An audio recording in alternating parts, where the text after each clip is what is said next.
Good morning students. आज की इस वीडियो में हम बात करेंगे इलेक्ट्रिकल एनर्जी और इलेक्ट्रिकल पावर के बारे में। लेकिन उससे पहले हम दो बातें अलग से समझते हैं जो हमने प्रीवियस क्लास में पढ़ी हुई है।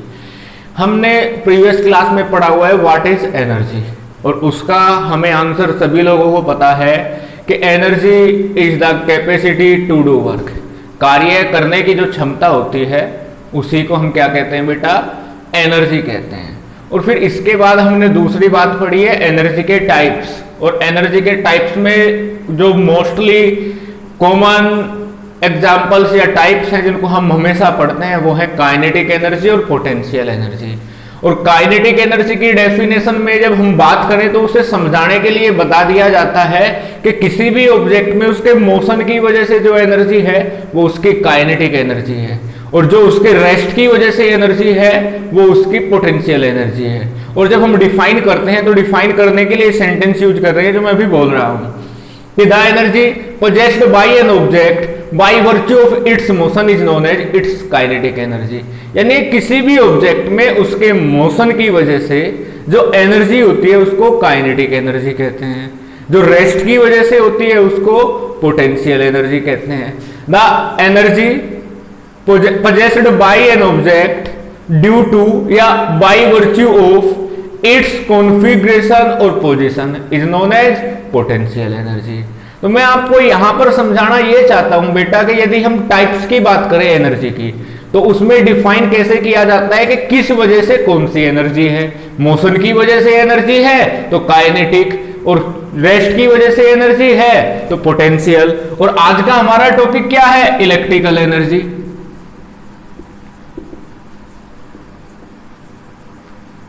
वर्ड से क्या चीज समझ में आई, करंट। तो जो एनर्जी करंट की वजह से होगी उसको क्या कहेंगे, इलेक्ट्रिकल एनर्जी कहेंगे। तो मैं डेफिनेशन लिखता हूं, the energy possessed by virtue of current. और करंट बेटा कैसे आता है, किसी भी वायर में या किसी भी सर्किट में करंट आता है फ्लो ऑफ चार्ज की वजह से। तो फ्लो ऑफ चार्ज भी मैंने यहां पर लिख दिया कि the energy possessed by virtue of current या फिर by virtue of flow of charge is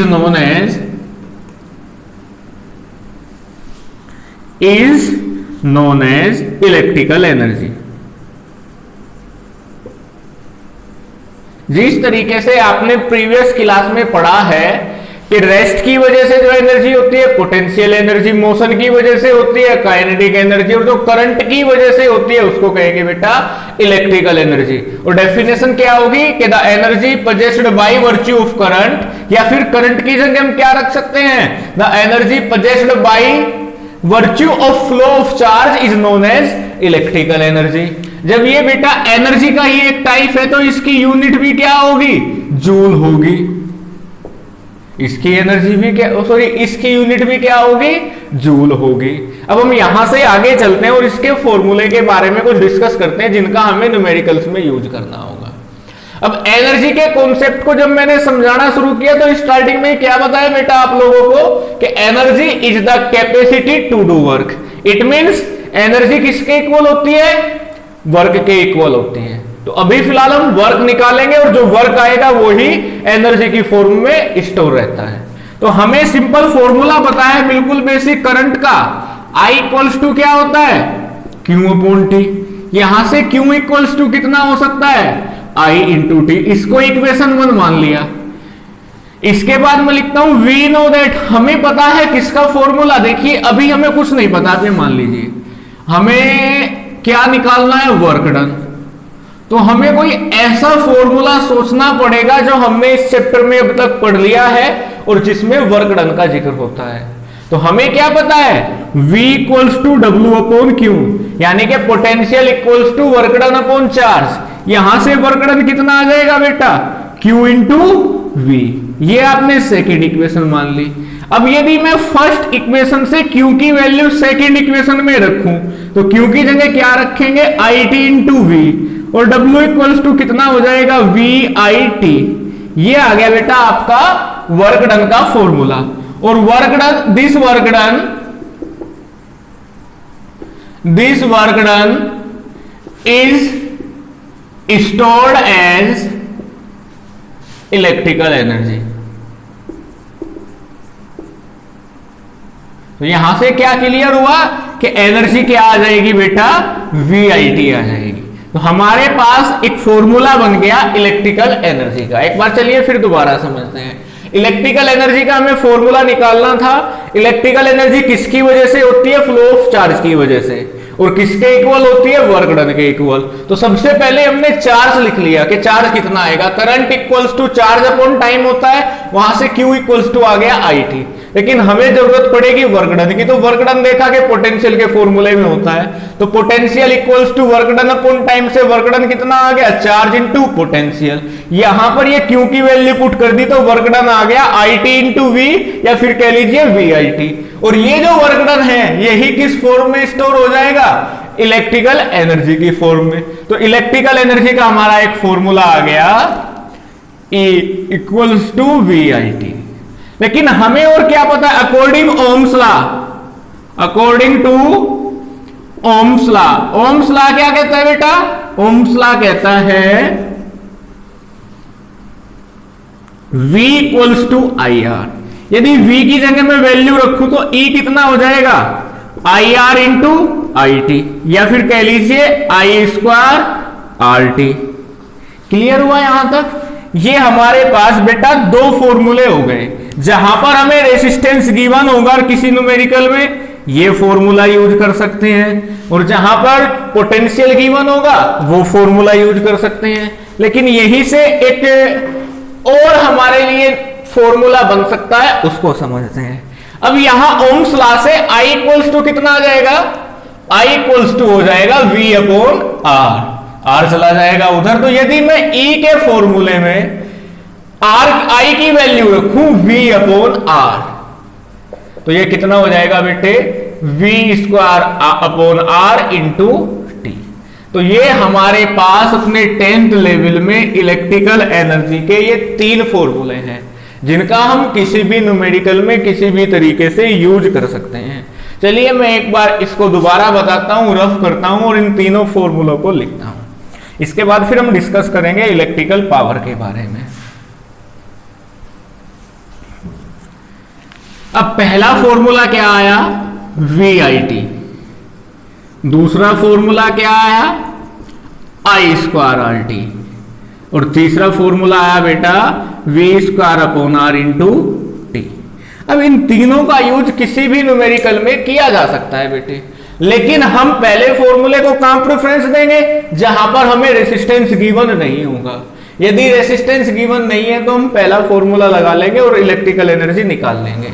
और हम नेक्स्ट वीडियो में डिस्कस करेंगे न्यूमेरिकल्स के बारे में।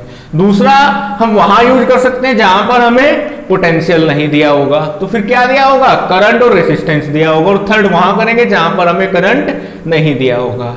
चलिए अब हम डिस्कस करते हैं इलेक्ट्रिकल पावर के बारे में। अब बेटा डिस्कस करते हैं इलेक्ट्रिकल पावर के बारे में।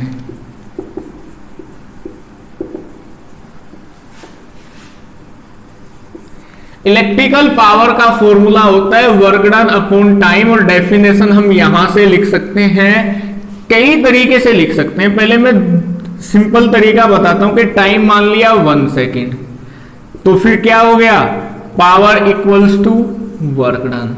तो हम कह सकते हैं कि power is equal to work done, लेकिन वर्क डन कितने टाइम का, 1 सेकेंड का। तो कैसे लिख सकते हैं, the work done in 1 second is known as power. The work done in 1 second is known as power. दूसरा हम यहीं से लिख सकते हैं कि rate of doing work is known as power. Rate of doing work को भी क्या कह सकते हैं, पावर कह सकते हैं। और work done in 1 second is also known as power. तो दो डेफिनेशन आप इस तरीके से लिख सकते हैं, लेकिन यहां पर हम किसका जिक्र कर रहे हैं, इलेक्ट्रिकल पावर का। तो बेटे हम क्या बोलेंगे, electrical power equals to electrical energy upon time. Energy क्यों बोलेंगे, क्योंकि वर्क डन एनर्जी के इक्वल होता है। इसको रफ करता हूं और यहां पर मैं आपके लिए लिखता हूं कि the rate of doing work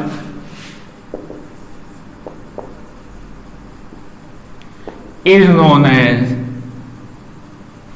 power, और P इक्वल्स टू क्या होगा, वर्क डन अपॉन टाइम, या फिर energy consumed upon time. Power equals to work done upon time या फिर एनर्जी अपॉन टाइम।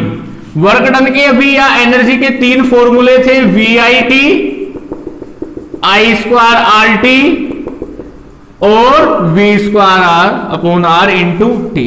तो यहां पर भी कितने फॉर्मूले बन जाएंगे बेटा, तीन ही फॉर्मूले बन जाएंगे।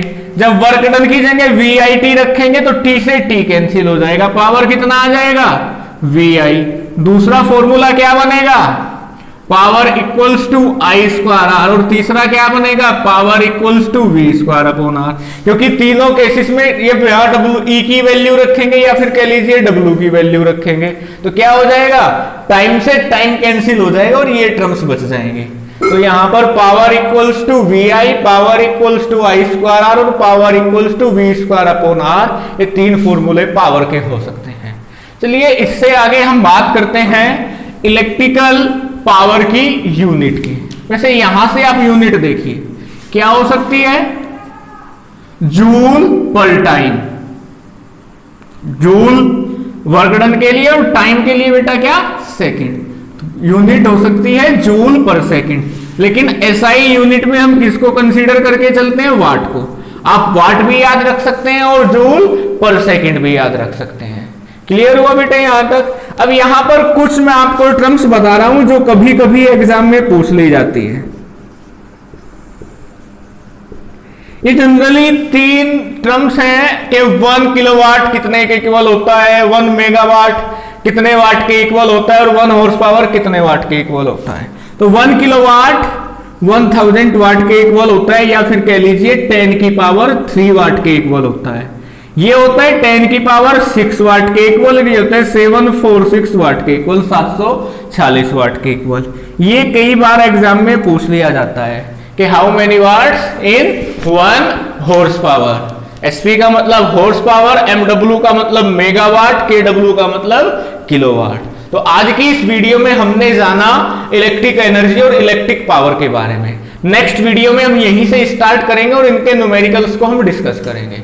आज की इस वीडियो में इतना ही। Thank you class.